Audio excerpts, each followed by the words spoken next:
ጋይስ ኮድ አሜሪካ አስገራሚ የተባለ ነገር ተሰምቷል ለኒውዮርክ ከንቲባነት እየተወዳደሩ የሚገኙትም ዞሃራን ማማዳኒ የተባሉ ግለሰብም ከቁርአን ላሳይ ከቁርአን ምንድነው ተሳይ ከቁርአን አምላክ መሆኑን ላሳይ ሱረቱል አዕላ ለምንድነው ዘውትር ጁማ ኢማሞቻችን ኸጢቦቻችን በሱረቱል አዕላ የሚያሰግዱት? السلام عليكم ورحمة الله تعالى وبركاته ودنا يتكبراችሁ የኑር ፋሚሊዎች እንዴት አላችሁ? ዛሬም እንግዲህ እንደተለመደው በጣም አዝናኝ እንደዚሁም ደግሞ አስተማሪ የሆኑ ቪዲዮዎችን ወደ እናንተ ይዤላችሁ ቀርብ ያለሁኝ። ሰሞኑን የነበረው እንግዲህ የኢራንና የእስራኤል ጦርነት መገባደዱን ተከትሎ ብዙ አዳዲስ መረጃዎች እየወጡ ነው የሚገኙት። ትናንትና በለቀቁት ቪዲዮ እንዳያችሁት ኢራናውያን ክብረ በዓል አድርገው እንግዲህ በታላቅ ድምቀት እንግዲህ በአደባባይ ተከብሯል። ከዛም በተረፈ እንግዲህ ሌሎችም ሰርፕራይዞች ነበሩ። እሱም ሰርፕራይዝ ለምዕራባውያንና ለአሜሪካ በጣም ያስደነገጠ ነበር። እሱም ደግሞ እንግዲህ የኢራን ጀነራሎች ሞቱ ሲባሉ የነበሩት ሲደሰቱበት የነበሩት እንግዲህ ሞቱ እየተባለ ሲደሰቱበት የነበሩባቸው ጀነራሎች ዳግም እንግዲህ ተከስተው ብቅ ብለው ክብረ በዓሉ ላይ በአካል በመገኘት እንግዲህ አብረዋቸው አክብረዋል። ይህም እንግዲህ መነጋገሪያ ከሆኑ ጉዳዮች መካከል አንዱ ነበር። አንድ ወገናችንም እንግዲህ ፌስቡክ ላይ ምን ብሎ ፖስት ተመሰላችሁ? ከዚህ ቀደም እንግዲህ ከሞት ተነሳ የምትሉና አንድ ኢየሱስን ብቻ ነበር ከሞት እንደተነሳ የምታወሩት። አሁን ደግሞ እንግዲህ እኛ አዝነን 3 ሰው ጨምረንላችኋል። እንግዲህ ኢራን ጀነራሎች ከሞቱ በኋላ እንግዲህ ዳግም ተነስተዋል ማለት ነው ብሎ በሚያዝናና መንገድ እንግዲህ የፖስተውን ፖስት አይቼ ነበር። ከቀልዱ ስንመለስ ግን አሁን የኢራን ጀነራሎች በጣም ከፍተኛ የሆነ ስራ ላይ ናቸው የሚገኙት። እሱም ደግሞ በጣም ክፍተት የነበረባቸው የአየር ኃይላቸው ላይ ነበር። እንግዲህ እሱን የአየር ኃይል ክፍተት ለመሙላት ከፍተኛ የሆነ እንቅስቃሴ ያደረጉ ነው ያሉት። ይሄውንም በፓኪስታንና በህንድ መካከል በነበረው ግጭት በጣም ልዩነት ፈጥረው እንግዲህ በውጊያ ላይ ፓኪስታንን አሸናፊ ያደረጉት የቻይና ጀቶች ነበሩ። እነዚህ የቻይና ጀቶች እንግዲህ ኢራናውያንን በእጃቸው ለማስገባት እንግዲህ እንቅስቃሴ ጀምረዋል። በዚህ ጉዳይ ላይ የወጡ መረጃዎች አሉ። እንግዲህ እነሱንም ኢንሻአላህ የምንመለከት ይሆናል። እዚህ ቻናል ግን አዲስ የሆናችሁ ሰዎች ቻናሉን ሰብስክራይብ እንዲሁም ላይክ እያደረጋችሁ ቪዲዮ እንድትመለከቱ ጋብዛችኋለሁ። ቀጥታ ወደ መጀመሪያው ቪዲዮ ያው አሁን በነበረው ጦርነት ኢራን አንድ ደካማ ጎን ነው የነበረው ምንድነው አየር ኃይሏ ነበር። እንግዲህ አየር ኃይሏን ለማጠናከር ይመስላል የኢራን ጀነራሎች ወይ ደግሞ የኢራን የጦር አዛዦች በአሁን ሰዓት ላይ በቻይና ነው የሚገኙት። የቻይናውን ቼንግዱ J-10C የሚባለውን ይሄኛውን አውሮፕላን ይሄኛውን የጦር ጀት ለመግዛት ማለት ነው። ይሄ J-10C እንግዲህ በፓኪስታን ላይ ሰራውን ስራ አይታችኋል አይደል?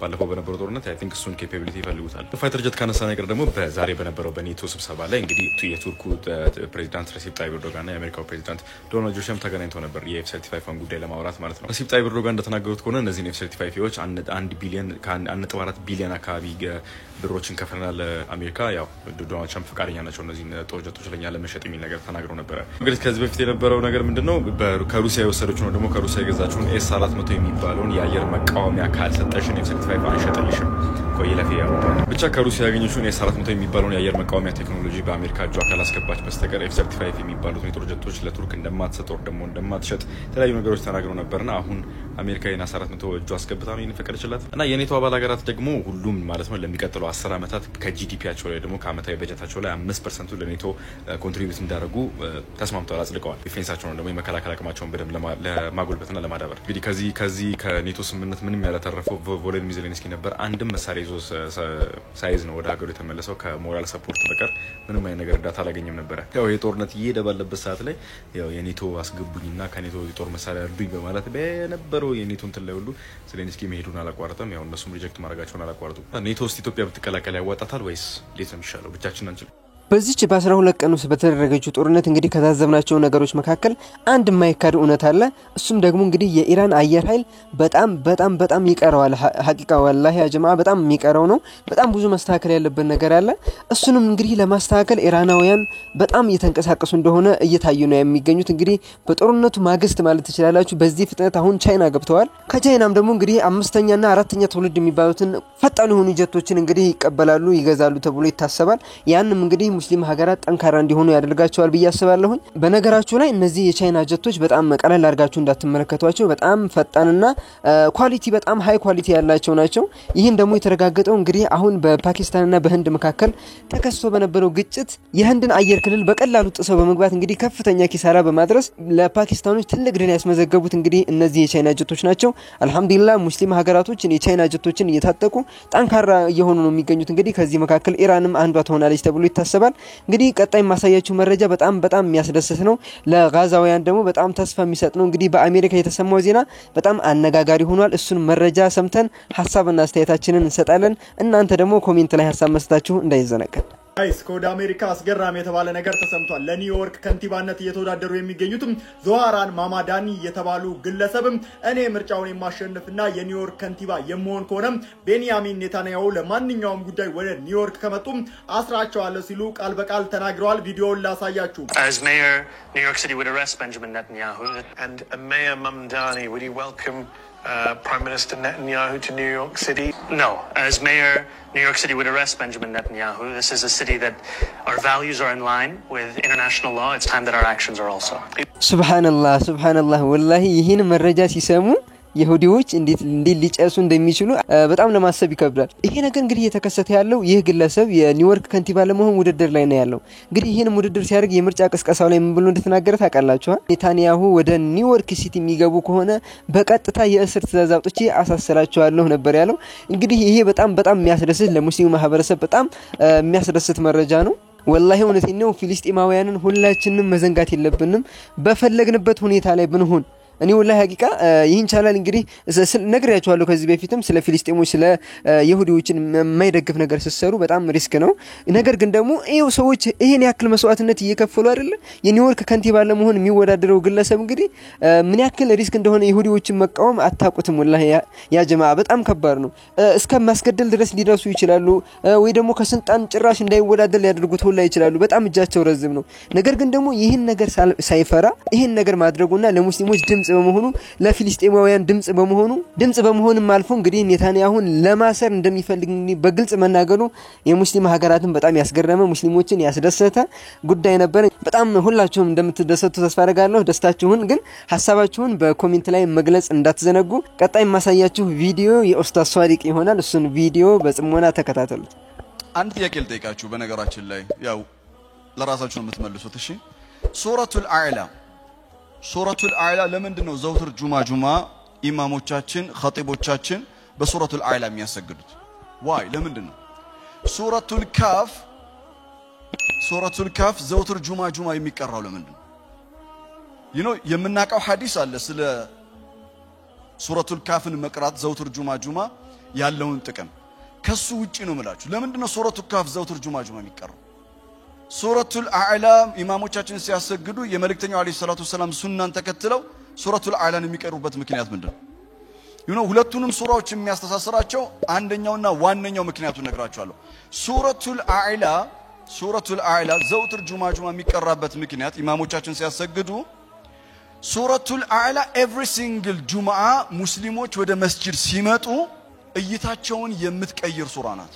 ስለ ዱንያ ስለዚህ ዓለም ስለ ማቴሪያል ወርልድ ያላቸውን እይታ ቀርፋለች ታስተካክላለች። እና ጁምዓ ዘውትር ሄደን ታድሰን ነው በነገራችን ላይ የምንመጣው። በሱረቱል አዕላ ምን የሚል ሐሳብ አለ? ሱረቱል አዕላ ሲጠናቀቅ በል ቱእሲሩነ الحياة الدنيا እናንተ የቅርቢቷን ህይወት ታስበልጣላችሁ ይላል። ትወዳላችሁ አይደለም የሚለው። ዱንያን መውደድ ቁርአን እንደሚነግረን ማለትም ዱንያን መውደድ ምቹ ህይወትን መፈለግ ኃጢያት አይደለም፣ ወንጀል አይደለም። it's part of our nature ነው። የተፈጥሮአችን ማንነታችን አንዱ ክፍል ነው። ነገር ግን ቁርአን ያወገዘው ምንድነው? በል ቱእሲሩነ الحياة الدنيا على الآخرة ማለት ነው። ከአኺራ ከመጪው ዓለም ቅርቢቷን ህይወት ታስበልጣላችሁ። ወለልአኺረቱ ኸይሩን ወአብቃ the reality እውነታው ግን የመጪው ዓለም የሚቀጥለው ዓለም ከዚህኛው ዓለም እጅጉን ወአብቃ ኸይሩን የተሻለ ነው፣ ወአብቃ ፐርማነንት ነው ዘላለማዊ ነው ካለ በኋላ በጣም የሚደንቅ ነው ቁርአን። ወለልአኺረቱ ኸይሩን ወአብቃ ኢነ ሃዛ this ይሄ እሳቤ አሁን የተነገራችሁ ኢነ ሃዛ ማለትም ወለልአኺረቱ ኸይሩን ወአብቃ የሚለው እሳቤ ኢነ ሃዛ ለፊ الصحف الأولى ቀደምት በነበሩ ህዝቦች ትውልዶች መጽሐፍ ውስጥ የነበረ ነው ይላል። አዲስ ቢድዓ ሐሳብ አይደለም እያለ ነው ቁርአን። ኢነ ሃዛ ለፊ الصحف الأولى ምሳሌ ስጡኝ ካላችሁ ሱሁፍ ኢብራሂም ለቁረይሾች የቀረበ ነው፣ ወሙሳ ለአይሁዶች የቀረበ ነው። ሁለቱንም ነው ያናገራቸው ምንም እንኳን ሱረቱል አዕላ መክይ ቢሆን። ኢነ ሃዛ ለፊ الصحف الأولى صحف إبراهيم وموسى ሱረቱ ካፍ ላይ ስትመጡ ካፍ ገና የመጀመሪያው ዲባጀት الخطبه لهذه السوره المباركه ለሱረቱ ካፍ የመጀመሪያው 9 አያቶችን ኹጥባ ስታዩ አላህ ስለ ዱንያ ይነግረናል። ኢና ጀዐልና ማ ዐለል አርዲ ዚነተን ለሃ ሊነብልወሁም አዩሁም አሕሰኑ ዐመላ ወኢና ለጃዒሉነ ማ ዐለይሃ ሰዒደን ጁሩዛ ዱንያ ትጠፋለች ይላል። ከዛ በኋላ ዱንያ ትጠፋለች የሚለው ሐሳብ ፕራክቲካሊ እንዲገባን ሁለት ጓደኛ ማቾችን በኋላ ላይ ያመጣለን። ሁለት ጓደኛ ማቾች እና ከተሳሳቱ ግንዛቤዎች መካከል አንዱ ዱንያን በጣም ማግኒፋይ ማድረግ ልብ ውስጥን ሱረቱል ካፍ ሱረቱል አዕላ ኤቭሪ ሲንግል ጁማ የሚያርሙ ናቸው። እንግዲህ ያው ስለ ጁማዓና ስለ ሱረቱል አዕላ እንግዲህ በጣም ብዙ መረጃ እንዳገኛችሁ ተስፋ አደርጋለሁኝ። ለምን እንደሚቀራ ኢማሞቻችን ለምንድን ይሄን ሱራ ቅድሚያ እንደሚሰጡ እንግዲህ ሁላችሁም እንዳወቃችሁ እንደተረዳችሁ ተስፋ አደርጋለሁኝ። ኔክስት ማሳያችሁ ቪዲዮ በጣም የምትወዱት ነው። ኡስታዛችን ኡስታዝ ሁሱ እንግዲህ ሁሴን አንድ እንግዲህ ክርስቲያን የሆነ ወገናችን በላይቭ ላይ ገብቶ ያቀረበለት ጥያቄ ነበረ። እንግዲህ ሁሱ የሚታወቅበት አንድና ትልቁም ነገር አንዱ ደግሞ ዳዕዋዎችን ትምህርቶችን የሚሰጠው እያዝናና ነው። እኔንም በጣም ፈታ ዘና ያደረገ ቪዲዮ ነበር። ሁላችሁም እንደምትደሰቱበት ተስፋ አደርጋለሁኝ። ሁላችሁም ለሁሱ ረዝም እድሜ ወላሂ ተመኙ። በጣም የምንወደው ወንድማችን ነው። እሱን ቪዲዮ ተከታትለን እንመለሳለን። ከቁርአን ላሳይ ከቁርአን ምንድነው ተሳይ ከቁርአን አምላክ መሆኑን ላሳይ። ማን? ኢሳ ወይም እናንተ ኢሳ የምትሉት ማለት ነው። ኢሳ ኢየሱስ ነው ብለህ ታምናለህ ማለት ነው? እረ ክርስቲያኖች አላምንም። እኔ አላምንም። እናንተ ግን ስለምትሉት እኔ አላምንም። ለምን? አንድ ስላልሆነ አሁን እያወራህልህ። እናንተ ግን ነው ብላችሁ ስለምትወስዱት በዛ ላሳየት ይችላል። ስታመን ጊዜ ዘመን ችግር የለውም መንተህ ትነግረናለህ። እሺ ግን ኢሳ ማለት ትርጉሙ ምንድነው ግን? እስኪ አንዴ አስረዳኝ ሁሱ አንዴ። ኢሳ ማለት ትርጉሙ ምንድነው? እሺ ስለዚህ ኢየሱስ ክርስቶስ አንዲት ቦታ ተገዙኝ አላለም ማለት ነው አይደለ? ተገዙኝ የአምላክ መስፈርቱ ተገዙኝ አይደለም። በእኔ የሚያምን የዘላለም ሕይወት አለ ብሏል። ልታምን ይገባል። የዘላለም ሕይወት ለማግኘት እኔ መንገድና እውነት ሕይወትም ነኝ ብሏል። በሱ መንገድ ልትሄድ ያስፈልጋል። እሺ ለማንኛውም ኢየሱስ ክርስቶስ አንዲት ቦታ ላይ ነኝ ተገዙኝ አላለም። ይሄን ይመስላል። አንድ አካል ተገዙኝ ሳይል ኢየሱስ ክርስቶስ አስገድዳችሁ እየተገዛችሁት ነው። ይሄ አስገድዶ ከመድፈር አይተናነስ። አዳምጠ እሺ ሁሱ ልንገር፣ የአምላክነት መስፈርቱ ተገዙኝ ማለት አይደለም። ታውቀዋለህ። የአምላክነት መስፈርቱ አምላክነት ማለት አይደለም። እሱ ሳይሆን ኢየሱስ ክርስቶስ አንዲት ቦታ ተገዙኝ ብሎ የተናገረበት ቦታ የለም። ትእዛዝ ነው። ተገዙ ማለት አይጠበቅበትም። አምላክነቱን አሳይቷል። አምላክነቱን ተናግሯል። እሺ ስለዚህ አንዴ ተገዙኝ ማለት አይጠበቅበትም፣ ግን ዝም ብለን እናመልከዋለን ነው አይደል? አንተ እያልክ ያለኸው እኛ የምናመልከው አምላክን ያለውን ሁሉ አይደለም። ወይ ተገዙ ያለውና አምላክን ያለው ሁሉ አይደለም። እኛ የምናመልከው ስራውን አይተን ደምጥንሽ ተገዙኝ ማለት አይጠበቅበትም ነው አይደል? ስለዚህ አምላክ ነው ይላል። በጣም ጥሩ። አብርሃም ተገዙኝ ብሏል አላለም? ተገዙኝ ማለት አይጠበቅበትም። አብርሃም ለምን አታመልከው?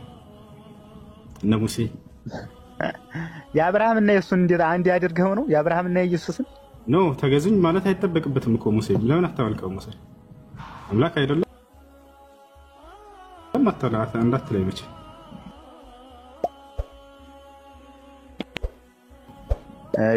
ሰው ስለሆነ ነው ማናመልከው።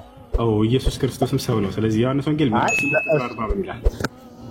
ሰው ነው። እሱ ግን ሰው አይደለም። ሰው ነው አይደለ? ይኸውልህ ከሰማይ እሱ ከሰማይ እየወረደ ነው። ምንድነው የሚለው? በጣም ደስ የሚል መረጃ አለ። እንግዲህ ከዚህ ቪዲዮ የምትወስዱት ትልቅ መረጃ አለ። እሱም ደግሞ ምን እንደሆነ ታውቃላችሁ? አንድ ወገናችን እንግዲህ ይህ ወገናችን ያመነው አንድ ነገር አለ። እሱ ደግሞ ምንድነው? ኢየሱስ እንግዲህ በመጽሐፍ ቅዱስ ተገዙኝ እንዳላለ በጣም እንግዲህ አስረግጦ አምኖበታል። ባይለንም እንገዛዋለን ነው እንጂ እያለ ያለው እንደሌለ ለክርስቲያን ወገኖቻችንም ለሙስሊሞችም መልእክት አስተላልፏል ማለት ነው። ይሄን ደግሞ ሁላችሁም እንደወሰዳችሁ ተስፋ አደርጋለሁ። ይሄ ቪዲዮ ደግሞ ለአንድ ሰው ብቻ ለሁለት ሰው ብቻ ሆኖ መቅረት የለበትም። ኢንሻአላህ ለብዙ ሰው እንዲዳረስ እንፈልጋለን። እናንተም ይሄን እንደምትፈልጉ ተስፋ አደርጋለሁ። ስለዚህ ይሄን ቪዲዮ ላይክ አድርጉት። እስከ መጨረሻው ያያችሁ ሰዎች ደግሞ ኮሜንት ላይ አብሽር በርታ ወንድማችን እያላችሁ ብታበረታቱኝ በጣም ደስ ይለኛል። ኢንሻአላህ እኔም ሞቲቬሽን ለነገ ቪዲዮ ለመስራት ሞቲቬሽን አገኛለሁ ማለት ነው። ስታበረታቱኝ ሀቂቃ በጣም ደስ የሚለኝ። እንግዲህ ለዛሬ ያዘጋጀሁላችሁ ቪዲዮዎች እነዚህ ነበሩ። ኔክስት ኢንሻአላህ በሌላ አስተማሪ እንዲሁም ደግሞ ቆንጆ ቪዲዮዎችን ወደ እናንተ ይዤላችሁ ቀርባለሁ። እስከዛው ሰላም ቆዩልኝ። ወሰላሙ አለይኩም ወራህመቱላሂ ወበረካቱ።